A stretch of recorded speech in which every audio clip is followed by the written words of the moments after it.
À présent, s'il vous plaît, nous allons lire la parole des vrais parents.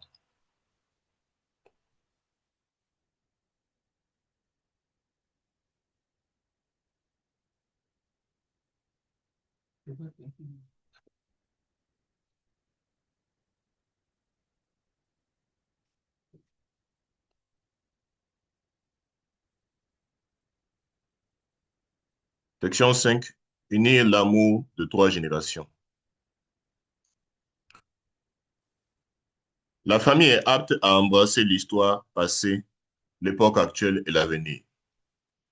L'objet ultime de la quête de Dieu pendant 6000 ans a été la famille liée par l'amour vrai et unie dans l'amour vrai. Tout ce qui existe est sous l'autorité de l'amour vrai. Nul ne désire mettre fin à une relation d'amour qui est absolument vraie. La mission originelle confiée à Adam et Ève lors de la création était d'établir une telle famille. Dieu ne voulait pas qu'Adam et Ève demeurent simplement un homme et une femme isolés. Il avait hâte de les voir s'unir et former une famille. C'est le but essentiel pour lequel il créa l'homme et la femme. C'est uniquement lorsqu'on établit une vraie famille, en vivant avec un sens de l'accomplissement dans cette vraie famille centrée sur l'amour de Dieu, qu'on est en mesure d'entrer sans problème dans le royaume de Dieu. C'est la seule manière de transcender ce monde. Pour former la sphère familiale de l'amour, il faut être absolu. Les grands-parents sont appelés à représenter le passé, le mari et la femme à représenter le présent, les enfants à représenter l'avenir. En aimant vraiment les gens de chaque génération, on permet à Dieu, à travers nous, d'entrer en relation avec toute l'humanité. Fort d'un tel amour, le mari, la femme et les enfants, en parfaite unité, peuvent représenter le cosmos. Ils peuvent ériger leur amour en modèle et encourager leurs descendants à suivre la même voie. L'endroit où ils peuvent réaliser tout cela, autant pour eux-mêmes que pour les autres, là où le cœur de Dieu se manifeste, est la patrie du cœur qui restera pour toujours dans la mémoire du ciel et de la terre.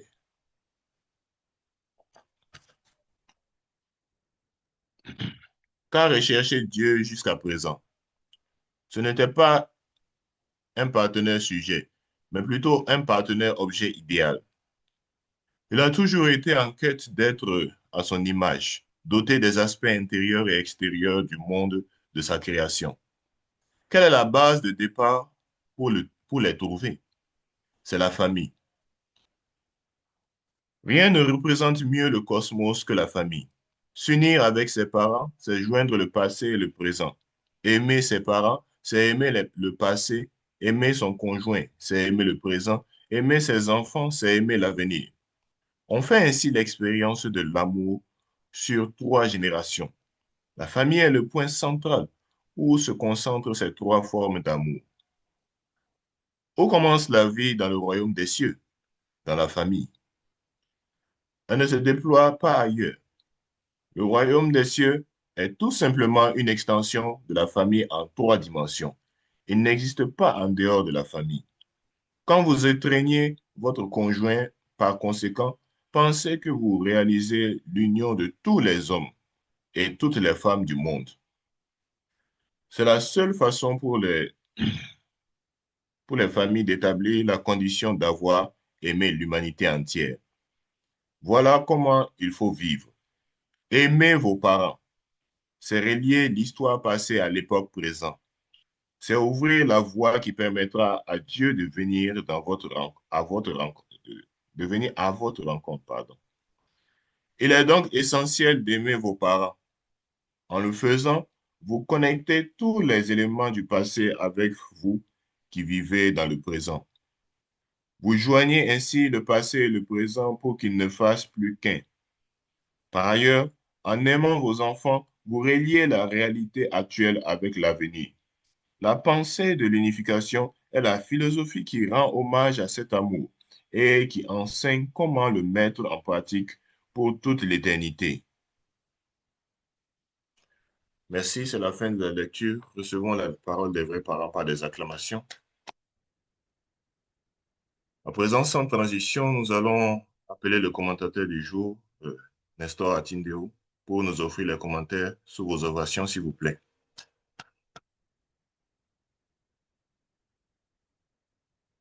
Vous avez la parole.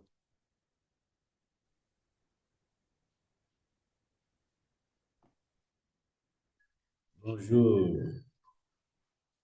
très cher leader national. Bonjour, chers conseillers. Bonjour, chers leaders à divers niveaux. Bonjour, tous les membres de la sainte communauté du parent céleste. Permettez-moi de vous présenter en cette début d'année mes vœux les meilleurs, que tout ce que chacun se souhaite de plus intérieur en accord avec la volonté de Dieu puisse se réaliser au cours de cette année 2026. Thème sur lequel nous allons réfléchir aujourd'hui est unir l'amour de trois générations. Hier, le directeur des familles bénies avait déjà présenté le manuel et a suffisamment expliqué que la famille est le manuel d'établissement du royaume de Dieu. Comment ce manuel fonctionne, avec quel carburant le manuel fonctionne. C'est cela que nous allons essayer de voir aujourd'hui. C'est l'amour à trois dimensions. L'amour récent, le passé, le présent et l'avenir. Notre Père a suffisamment insisté sur le mot amour, famille. Il a mis tout en œuvre pour que nous puissions établir une famille idéale parce que c'est la structure que Dieu voudrait à l'origine. Le texte nous dit très bien que l'objet ultime de la quête de Dieu pendant 6000 ans a été la famille liée à l'amour et unie dans l'amour.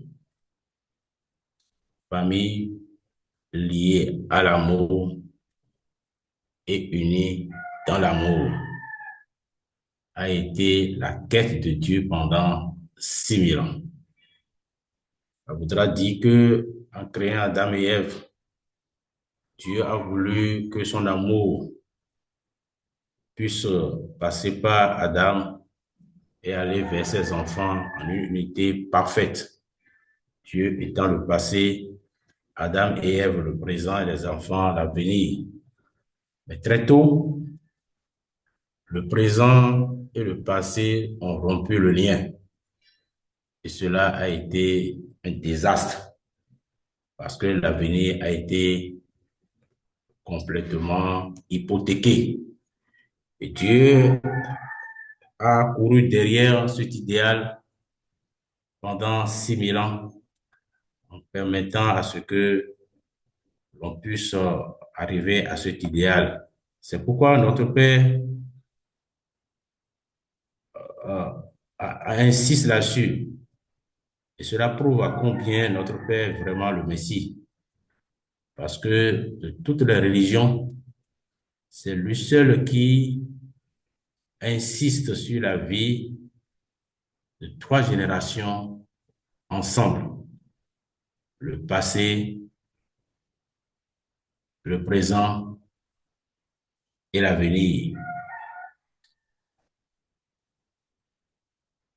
C'est vrai, nous pouvons dire en tant qu'Africains que dans nos familles, avant, il y avait toujours le passé, le présent et l'avenir vivant ensemble avant la colonisation.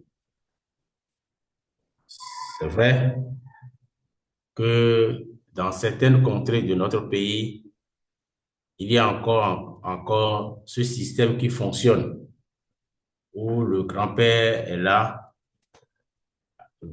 et grand-père, les parents et les enfants vivant tous ensemble. Dans les années 80-90, j'en ai vu encore dans les contrées, dans les zones Bariba surtout, que ce soit dans le Bogo, la Libori ou dans la Takora, ou le Tonga, la Takora, où le père, le grand-père est là, et c'est lui qui gère le système familial. Et tant qu'on n'a pas fini d'atteindre le quota de terrain à laver pour la famille, vous ne pouvez pas aller faire votre propre champ. C'est ce qui est construit la famille d'abord. Et les trois générations vivent ensemble. La femme la plus âgée prépare la sauce et c'est la femme la plus jeune qui fait lion pilé. Et tout le monde mange dans la même marmite. Tous les enfants se réunissent, que ce soit cousins, cousines, frères, on ne peut pas savoir qui est l'enfant de qui est l'enfant de ça. Tout le monde autour. Et ça crée une fraternité. Je me rends compte que, en principe, l'Africain doit pouvoir se retrouver beaucoup plus dans le principe parce que nous avons été dissociés, mais nous revenons à cela. Je me rappelle que lorsque j'étais très jeune, où mon grand-papa était encore là, un jour, j'ai appelé mon père, papa, et il m'a rappelé pour me dire de venir. Qu'est-ce que je viens de dire? Je dis, j'ai appelé papa. Il dit quoi? Il n'y a pas deux papas dans cette maison. Tant que lui, grand-papa vit, c'est lui le papa. Que mon père, c'est Fofo. Que c'est Fofo. Tant que lui vit là, il est le seul papa dans la maison. Et que lorsque lui va quitter là, ceux qui vont appeler papa là, mon père papa là, ce sont mes enfants. Mais moi là, c'est mon Fofo. Lui est le papa. Notre père a tellement expliqué en disant que Adam et Ève vont appeler Dieu papa. Les enfants d'Adam et Ève vont appeler Dieu comment? Père.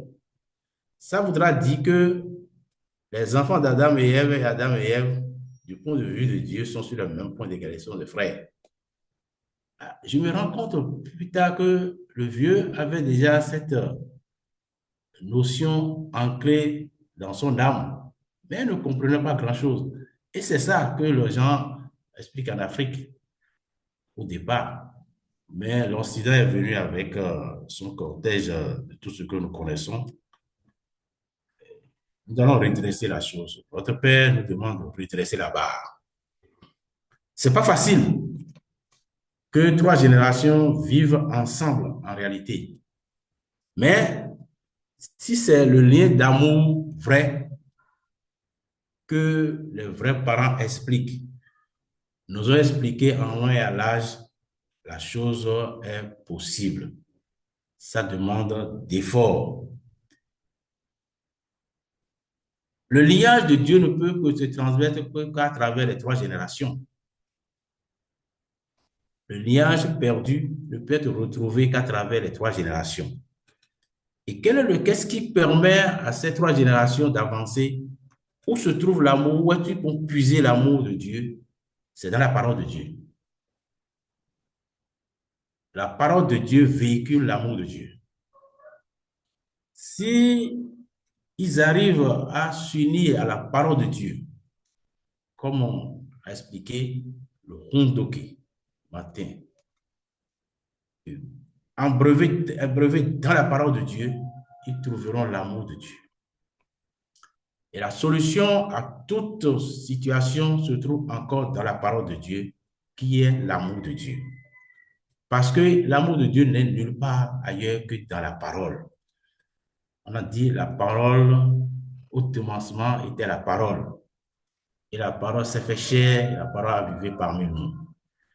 Les vrais parents ne sont que l'incarnation de la parole de Dieu. C'est pourquoi ils rayonnent l'amour de Dieu. Partout, ils véhiculent la parole de Dieu. Ils résonnent fondamentalement avec l'amour de Dieu qui n'est rien que la parole de Dieu. Donc, nous avons encore à comprendre que les vrais parents, les familles bénies et les enfants constituent trois générations centrées sur la parole de Dieu. Les familles bénies, leurs enfants et les personnes de la troisième génération constituent trois générations qui doivent être soudées par la parole de Dieu, qui véhicule l'amour de Dieu. Si nous oublions ce ciment, nous ne pouvons pas voir le lien qui unit l'amour des trois générations. Ce lien n'est pas ailleurs. Il n'y a pas d'autre chose pour unir les trois générations que la parole de Dieu qui véhicule l'amour de Dieu. C'est pourquoi notre Père dit, lorsque vous unissez le grand-père s'unit avec le père, les parents, c'est le passé, le présent qui s'unissent. Et quand les enfants s'unissent ou aiment leurs parents, c'est le présent et l'avenir qui s'unissent. Donc, le présent, là, le passé, le présent et l'avenir, qui constituent l'espoir, restent unis, totalement unis, et vont partir et bâtir le royaume de Dieu. Il dit que c'est là le cosmos. Il n'y a pas ailleurs. Il n'y a pas ailleurs. Mais c'est aussi facile, c'est pas aussi facile que ça. Hein. Ce qu'ils disent là, sa réalisation n'est pas aussi facile que ça. Mais si nous faisons l'effort, nous pouvons y arriver. Nous pouvons y arriver. Tout est dans la parole de Dieu. Je me rappelle qu'il y a de cela 12 ans, 12 ans, pardon, 13 ans, ma famille avait vécu une situation et on était en train de réfléchir. Qu'est-ce qui s'est passé dans le stress? Et un jour, sur un Hondoké, on est tombé sur un Hondoké. Je ne me rappelle plus du tout encore. Et notre père nous pose la question. Si je te demande de me sacrifier un enfant, de me donner un enfant, est-ce que c'est l'enfant infilial, l'enfant irrespectueux, l'enfant récalcitrant que tu vas me donner, ou c'est le meilleur enfant? J'ai fermé le livre en même temps. La réponse à toutes nos réflexions, nos paroles, se trouve dans la parole de Dieu. Et c'est son amour. Et si nous oublions cela, les trois générations ne peuvent pas développer la vertu, établir cette vertu que Dieu recherche fondamentalement et qui est la quête de sa quête depuis 6000 ans. Et il n'abandonnera pas tant que l'homme ne va pas atteindre ce niveau-là, parce qu'il a créé l'homme pour qu'il atteigne ce niveau. Il ne peut pas abandonner l'homme dans son état, et c'est pourquoi il continue. Ça peut prendre du temps, mais il va continuer parce que il n'est pas un Dieu imparfait. Laisser l'être humain ne pas atteindre ce niveau fait de lui un être imparfait. Mais Dieu est absolu et parfait. C'est à nous de prendre responsabilité parce que si l'homme déchu refuse, Dieu devient impuissant. Dieu devient impuissant. Et c'est là la difficulté de Dieu. Il a lié tellement son sort en sort de l'être humain, en rendant l'être humain pas comme un robot, mais devant l'utiliser son libre arbitre pour le suivre. Mais si l'être humain refuse de suivre, Dieu devient impuissant. Mais attends, va le tourner jusqu'à ce qu'il puisse réaliser l'idéal. Cet idéal de famille, trois générations, est la quête de Dieu et doit s'accomplir à coup sûr. Chaque famille bénie doit pouvoir prendre la mesure des choses et se dire, c'est ma responsabilité. Et chaque jour que Dieu fait, surtout en cette année, nous devons faire l'effort d'y aller. Je demanderai aux familles bénies de comprendre que les vrais parents eux-mêmes, ça n'a pas été facile pour eux, mais ils ont établi ce modèle pour nous. Ils ont établi ce modèle pour nous. Mais ce n'est pas facile parce que l'homme déchu a déjà vécu et des gènes sont dans lui, ne permettant pas d'atteindre l'objectif aussi facilement que cela. Je demanderai surtout au moment, parce que je sais de quoi je parle, je les ai vus dans le monde séculier, jusqu'à ce que les gens ont fini par adopter une position pour dire, quand tu te maries, n'amène pas ta femme vivre avec tes parents. C'est toujours compliqué. Ils vont le rendre la vie difficile parce que la maman voudra voir son fils se traiter sa bru comme son mari l'a traité en oubliant que c'est une autre époque, qu'on est dans une autre époque, qu'on n'est pas dans l'époque où elle a vécu. Et dans cette dynamique, elle aura des difficultés. Si elle n'a pas le cœur, elle aura des difficultés avec la bru. Et les gens ont trouvé plus facile de dire, je vais ailleurs. Et c'est ça qui a disloqué la famille. Ce n'est pas la solution. Ce n'est pas la solution. La solution, c'est ce que notre Père nous demande. C'est ce que notre Père nous demande. Les trois générations doivent vivre ensemble. Et ça demande d'efforts de la part de la bru et de la part de la belle-mère. Surtout entre les belles-mères et les brûlas. Je vous demanderai de faire beaucoup d'efforts, d'aller à l'école de la vraie mère. Parce que ce n'est pas toujours facile. Ce n'est pas toujours facile si la femme n'est pas encore trop choyeuse. Lorsque moi j'étais à son niveau, je n'ai pas encore eu ça là. Et donc, ça veut dire que c'est elle qui ruine mon garçon, c'est elle qui fait que mon garçon n'a pas fait ceci. Et on veut contrôler tout. Non, ça ne va pas. Il faut comprendre que chaque génération doit évoluer. Si les gens ne doivent pas évoluer, que on ne peut pas savoir qu'il faut être meilleur par rapport à eux, le paysan ne mettra pas son enfant à l'école. C'est parce que le paysan veut que son enfant évolue plus. Donc, chacun doit pouvoir savoir qu'on doit évoluer. Et les belles-mères doivent pouvoir comprendre que la brute doit être mieux traitée qu'elle. Et c'est elle, en principe, dans certaines familles, en principe, c'est elle qui fait du bruit même sur son garçon. Quel est le comportement tordu que tu as là, ça? Qui t'a appris ça? Non, non, non, non, tu dois faire mieux. Moi, je n'ai pas vu ça, mais elle doit faire mieux. Mais ça, c'est rare.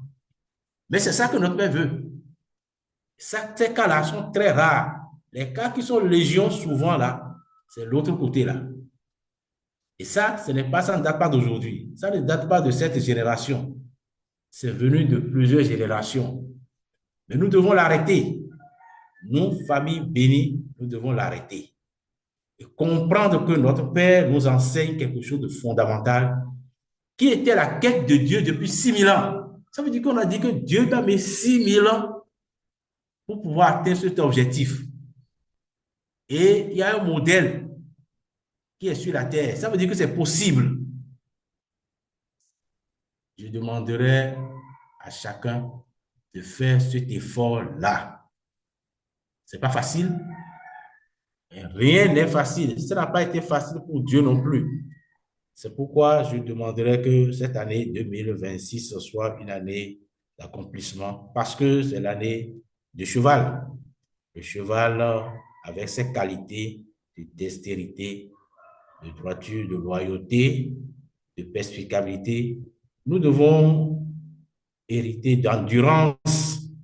Nous devons hériter ces qualités-là pour traverser l'année en faisant l'effort chaque jour de nous réajuster par rapport à cette parole-là. Trois générations vivant ensemble. unis par l'amour et dans l'amour, l'amour vrai. Notre Père a ajouté vrai parce que c'est l'amour sacrificiel. Chacun doit pouvoir faire l'effort de sacrifier l'un pour l'autre. Et quand on y va, ça coule comme de l'eau. C'est à ce seul prix que nous pouvons représenter pleinement le cosmos, que le passé, le présent et l'avenir puissent s'unir et que cela puisse perpétuer notre, notre, notre idéal de génération en génération. Cela permettra aux autres de venir vers nous, comme l'a dit hier le directeur. Avec ça, on n'a plus besoin de témoigner. La vie même des familles devient une vie de témoignage. Et les gens auront envie de vivre avec eux. Ils vont dire, ah, comment se fait-il que ce qui est difficile ailleurs, jusqu'à ce qu'on a décrété que les gens ne doivent pas vivre ensemble, comment se fait-il qu'eux vivent ensemble comme ça?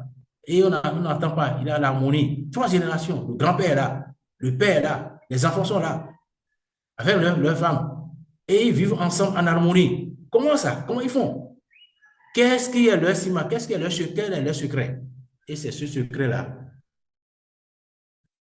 qui venons découvrir que ce sont les vrais parents qui constituent ce secret. Merci beaucoup, que Dieu nous protège et nous unisse davantage. Bonne journée à chacun, bonne journée dominicale. Merci. Merci beaucoup à notre papa pour les commentaires et ces paroles inspirantes qu'il nous a transmises ce matin. À présent, s'il vous plaît, nous allons prendre une courte période de méditation.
Merci. À présent, nous allons passer à la lecture des points de prière pour la prière de 7 minutes. Nous allons prier pour la santé, la protection et la sécurité de la vraie mère, ainsi que son retour au palais. Nous allons prier pour la protection et la sécurité de la nation et de toutes les familles bénies. Et ensuite, nous allons prier pour le succès de la bénédiction de mai 2026. À présent, nous allons prier à l'unisson. Priez à l'unisson. Shijak, Aboji, Omone.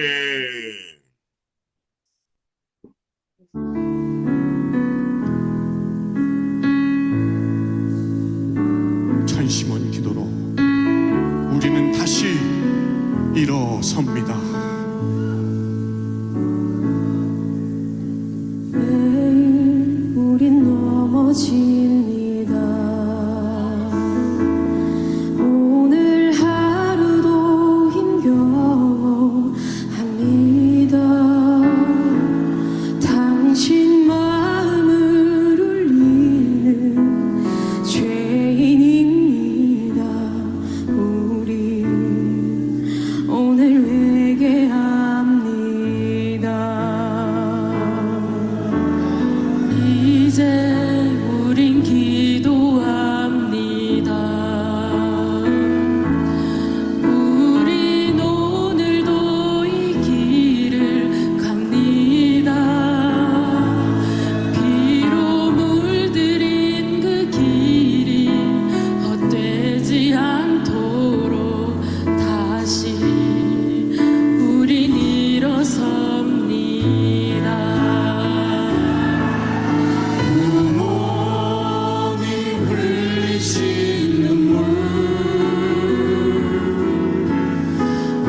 세상 빛으로 물들어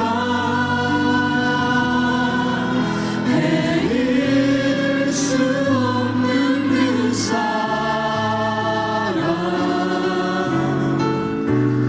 다시 우리를 일으킵니다. 한없이 주시는 세상 빛으로 물들어 헤일 수 없는 그 사랑 우린 일어섭니다.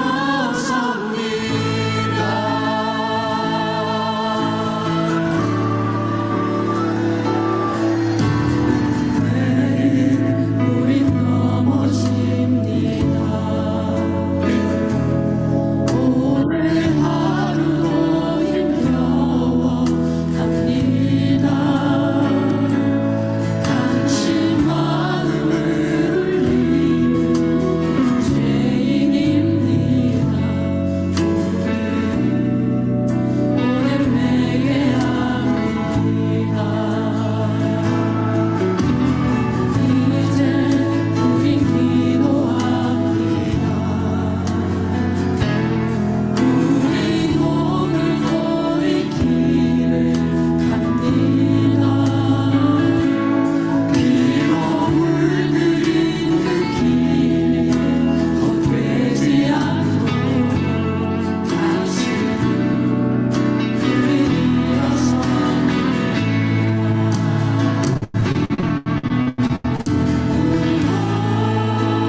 Oh, Dieu. Merci pour vos prières sincères. À présent, nous sommes arrivés au moment des annonces. Si notre secrétaire général est là, si elle peut nous donner les annonces, nous allons la recevoir. Merci beaucoup, MC. Bonjour à notre leader national. Bonjour, chers leaders à divers niveaux, chères familles. J'espère que vous portez tous bien ce matin. L'information, la première que nous avons, c'est que nous aurons aujourd'hui, à partir de 10 heures, notre service national, le premier de l'année 2026. Et tous les membres sont invités à vraiment se déplacer pour suivre ou alors à se joindre à ce service-là pour son bon déroulement. À partir de 10h00, si tout va bien, le service va commencer. Et comme vous le savez aussi, aujourd'hui est également le premier jour pour le séminaire de spiritualité de 40 jours. Donc après le service national, il y aura probablement la cérémonie d'ouverture de ce séminaire-là. Et nous vous prions de garder dans vos prières le bon déroulement de ce séminaire. Confiez donc tout ceci aux parents célestes et aux vrais parents pour que les objectifs fixés pour ce séminaire puissent être atteints à son terme. Merci infiniment. Prenez soin de vous et à tout à l'heure. Merci beaucoup, secrétaire général, pour ces annonces. À présent, s'il vous plaît, nous allons clôturer ce ondoké matinal à travers une salutation aux parents célestes et aux vrais parents. Chanjin, Champumonimge, Kiambe. Bravo.